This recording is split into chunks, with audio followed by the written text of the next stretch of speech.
Yeah, y'all. HustleMan. Back at you. And guess what? With another project. Today I got I'm working on a 2005 Minni Cooper. The customer's complaint is that the car has been sometime start, and then other times it's a crank no start, and then she'll come out in the morning and then it'll crank right up. I done did all my checked all my points, dotted all my I's and crossed my T's, and it's getting fire and everything like you would suspect. It's just not getting fuel. So fuel pump must be losing PSI. So I'm gonna replace it today. It's not very hard. Y'all can do it. You can do it. So don't let them European and foreign auto shops run you up. You can do it. I'm about to show you how to do it. Let's get at it. Now, the first thing you want to do anytime you're dealing with a fuel pump is, of course, to disconnect the battery. You don't want no surges or nothing like that. For those who don't know how to open the hood on a Minni Cooper, it's kind of different from the regular cars.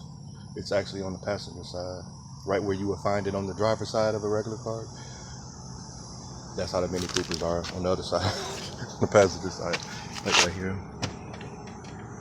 And just pop the hood.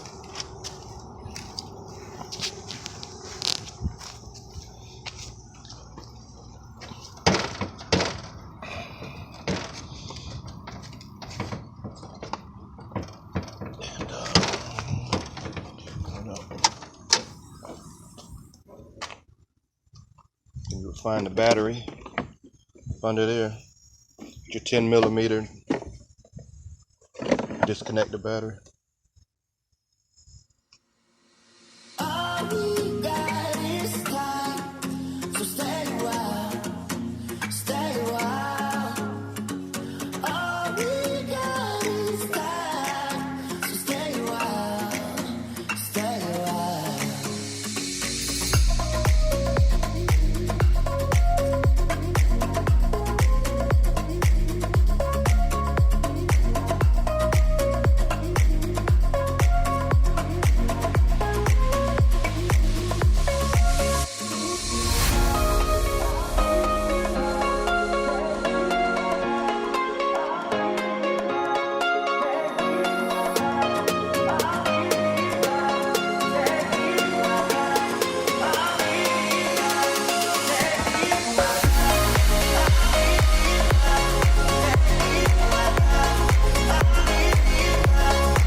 Peace.